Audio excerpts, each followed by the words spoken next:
प्रताप सिंह आपके साथ। आप देख रहे हैं पब्लिक लाइव न्यूज चैनल जनपद मैनपुरी से। जनपद मैनपुरी के चौधरी गजाधर सिंह आदर्श जनता विद्यालय में पहुंचा हूं मैं। वहां से मैंने प्रबंधक जी से बातचीत की शिक्षा को लेकर। नमस्कार सर पहले तो आपका हमारे चैनल में स्वागत है सर। हमारे दर्शक देख रहे हैं, एक बार अपना नाम परिचय, अपना विद्यालय कहाँ पर स्थित है बताइए सर। जी, मेरा नाम विपिन कुमार, मैं इस विद्यालय का वर्तमान प्रबंधक, वर्तमानी प्रधानाचार्य हूँ। अभी अपना कार्यभार दूसरे को सौंपना है, क्योंकि विगत समय में मेरे प्रबंधक जी का निधन होने के कारण मुझे प्रबंधक यहाँ का बनना पड़ा। मेरी संस्था जो है 1999 से स्थापित है। इस संस्था को चलाने के लिए पहले मेरे पिताजी पदवत थे, उसके बाद मैंने इसका उत्तरदायित्व अपने कंधों पर ले रखा है। इस संस्था के लिए हर नियमित अनियमित किसी भी प्रकार की कोई भी गतिविधि आती है तो उसके लिए मुझे पूर्ण रूप से तैयार रहना पड़ता है। अर्थात ये विद्यालय जो मैंने स्थापित किया है, शिक्षा के क्षेत्र में एक अनोखा प्रयास रहा है। यहाँ पर शिक्षा का बहुत ही अभाव था, जिसको दूर करने के लिए इस विद्यालय को 1999 में मेरे पिताजी द्वारा स्थापित किया गया था। विद्यालय का नाम पहले आदर्श जनता विद्यालय था और मैं इसकी जूनियर की मान्यता लेने के साथ साथ इसका नाम बदलकर चौधरी गजाधर सिंह आदर्श जनता विद्यालय रख दिया है। इस संस्था को नियमित रूप से चलाते हुए मुझे बड़ा ही हर्ष हो रहा है। मेरे पास टेट पास अभ्यर्थी हैं जो बच्चों को शिक्षण कार्य कराते। सर एक पर्सनल सवाल पूछते हैं, हमको उसमें दिक्कत नहीं कि करने के लिए मुझे हिसाब से पता चला, जानकारी मिली है, करने के लिए आप बिजनेस कुछ भी कर सकते थे, मगर ऐसा आपके दिमाग में क्या ख्याल आया जो आपने विद्यालय चलाया? क्या खोलने का मोटिव है सर? विद्यालय चलाने से आप एक बार में कई कारागार बंद कर सकते हैं। जहां बच्चे को आप अच्छी शिक्षा देंगे वो गलत रास्ते पर नहीं जाएगा और अनियमितताओं से दूर रहेगा। शिक्षा एक ऐसा उद्देश्य है जो जीवन में किसी भी कार्य को करने के लिए महत्वपूर्ण योगदान प्रदान करता है। सर अपने विद्यालय कुल कितनी स्ट्रेंथ है? अपने विद्यालय में 250 से 300 के समथिंग स्ट्रेंथ है, जिसमें प्राइमरी, जूनियर और प्री प्राइमरी के बच्चे आते हैं। 300 प्लस मान के चलते सर। कहीं ना कहीं देखा जाए 300 प्लस में कुछ बच्चे ऐसे होंगे जो बच्चे परफेक्ट होंगे, कुछ बच्चे ऐसे होंगे जो वीक होंगे। सर जो बच्चे वीक होंगे सर, उनको अपने विद्यालय में कैसे परफेक्ट बनाया जाता सर? जी, परफेक्ट में तो ये आता है कि हमारे विद्यालय से विगत 2019 से हर वर्ष 2 या 3 बच्चे सैनिक स्कूलों में आते हैं, जिनमें से एक मेरा बच्चा है, मेरे मित्र का बच्चा और तमाम बच्चे हर साल 19 से लेके अभी तक अनवरत नियम हमारा चल रहा है कि 2 से मिनिमम 2 बच्चे, अधिक से 3-4 बच्चे सिलेक्ट होते हैं। और जो बच्चे कमजोर वर्ग के हैं, पढ़ाई में अच्छे नहीं हैं, उनके लिए हमारे यहाँ 2 अध्यापक हैं जो उनको स्कूल बंद होने के बाद एक्स्ट्रा क्लासेस का कार्य कराते हैं। ठीक जी, तो रहा था सर पर वीक बच्चों के बारे में। और सर एक समस्या हमारे अकॉर्डिंग ऑल निकल का आई सर्वे के आधार पर कि जो बच्चे परफेक्ट होते हैं सर, अच्छे पढ़ने में होते हैं, उनके अंदर एक झिझक होती है क्वेश्चन ना पुटअप करने का। तो सर आप उन लोगों को कैसे जज करते हैं? उन लोगों को जज करने एक तरीका होता है, जब हम क्वेश्चन आंसरिंग करते हैं क्लास के अंदर, तो बच्चे झिझक से या शर्मा जाते हैं आंसर देते वक्त। तो उनको अकेले में ले जाके प्रेम पूर्वक या थोड़ा सा टाइट होकर भी उनसे स्ट्रिक्टली कहा जाता है, तो वो अपने विचारों को हमारे साथ बैठकर मनोभाव को व्यक्त करना आरंभ कर देते हैं और उनसे उनकी जिज्ञासा, झिझक खुल जाती है और जिज्ञासा उत्पन्न हो जाती है। सर अपने विद्यालय में कुल कितना स्टाफ है टीचर? 13 लोगों का स्टाफ है, जिसमें से हमारे पास टेट पास 7, बीएड, वीटीसी 6 लोग और 2 लोग अनट्रेंड हैं जो हमारे यहाँ क्लर्क का कार्य करते हैं। कहीं ना कहीं देखा जाए सर, स्टाफ की बात करते हैं तो कई हमने विद्यालय में सर्वे किया तो समस्या निकल कर सबसे ज़्यादा ये आती, कुछ टीचर ऐसे होते हैं जो अपने काम को बाखूबी समझते हैं, कुछ टीचर ऐसे होते हैं जो सैलरी की तरफ फोकस करते हैं और समय की तरफ फोकस करते हैं। सर उन लोगों को आप कैसे जज करते हैं? आज के परिवेश में देखिए, सबसे पहले धन तो आ ही जाता है, सैलरी आ जाती है, क्योंकि अगर आज पैसा नहीं है तो इंसान अपने आप को गिरा हुआ महसूस करता है। तो पैसे के लिए सभी कार्य करते हैं, लेकिन कुछ कार्य के लिए भी कार्य करते हैं और जो कार्य के लिए कार्य करते हैं वही मान बनते हैं।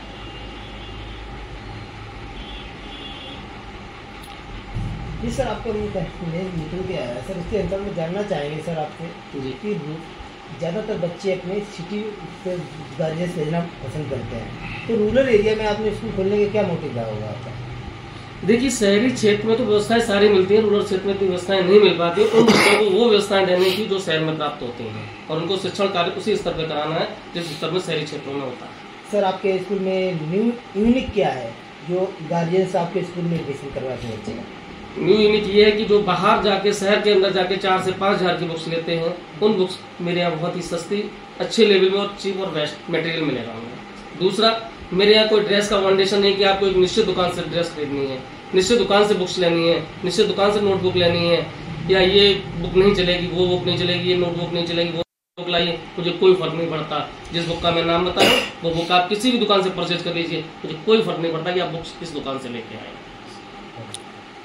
सर अगर कोई अभिभावक जुड़ना चाहता है अपने एडमिशन के रिलेटिव में, जी तो एक बार सर अपना कॉन्टैक्ट नंबर और अपना विद्यालय कहाँ पर स्थित है सर?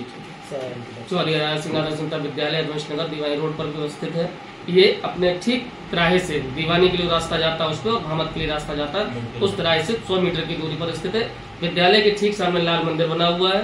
ये एडवेंस नगर में अपना विद्यालय स्थित है। और हमारे से जो सीधे कांटेक्ट करता है उसके लिए एडमिशन के लिए बहुत ही आसानी होती है और विद्यालय में एडमिशन में के लिए कोई समस्या नहीं आती है, क्योंकि एडमिशन के लिए 3 डॉक्यूमेंट्स हमेशा हर जगह चाहिए होते हैं। टीसी पूर्व विद्यालय की, और नया फ्रेश में है तो आधार कार्ड, जन्म प्रमाण पत्र और 3 फोटो, इन चीज़ों का होना आवश्यक है। सर अभी नवरात्रि का समय है और 14 अप्रैल आने वाली है। सर हमारे चैनल के माध्यम तक लोगों तक क्या मैसेज पहुंचाना चाहते हैं आप? मेरा मैसेज यही है, अगर आप गरीब हैं, रईस हैं, जैसे भी हैं, लेकिन बच्चों को हर तरीके से पढ़ाएं, चाहे अच्छे में पढ़ाएं, चाहे हमारे यहाँ पढ़ाइए, चाहे सरकारी स्कूल में करिए। किसी भी विद्यालय में बच्चे को अध्ययन में होना चाहिए, फ्री नहीं घूमना चाहिए। उसका जो अधिकार है पढ़ने का, शिक्षा का, वो उसको प्राप्त होना चाहिए। और मेरे विद्यालय में RTE के तहत आप अगर बच्चे को नामांकित करा के VSO ऑफिस से लेटर लाते हैं तो मैं फ्री ऑफ कॉस्ट उस बच्चे को पढ़ाता हूँ। उसका पैसा आपके खाते में पहुंचेगा और हमारी फीस का पैसा हमारे खाते में आएगा। सर अपने विद्यालय में कोई ऐसा ऑफर है, ऐसा कोई गरीब होता है या कोई जिसकी जी हाँ, माता पिता नहीं है या कोई ऐसी बात, उसके लिए कुछ ऑफर है सर? क्या छूट है? जो अनाथ बच्चे हैं वो हमारे विद्यालय में आके मात्र 150 रुपए की फीस पर अपना पूरा अध्ययन कार्य कर सकते हैं, जहाँ तक हमारा विद्यालय चल रहा है। और जो विधवाएं माँ है वो अपने बच्चों को मेरे यहाँ 50% फीस पर भेज सकती हैं। जिन बच्चों के माँ बाप एक भी नहीं है वो 150 रुपए में फीस देकर अपने बच्चों को पढ़वा सकते हैं। धन्यवाद सर, अपना कीमती समय दिया। नमस्कार सर। Thank you.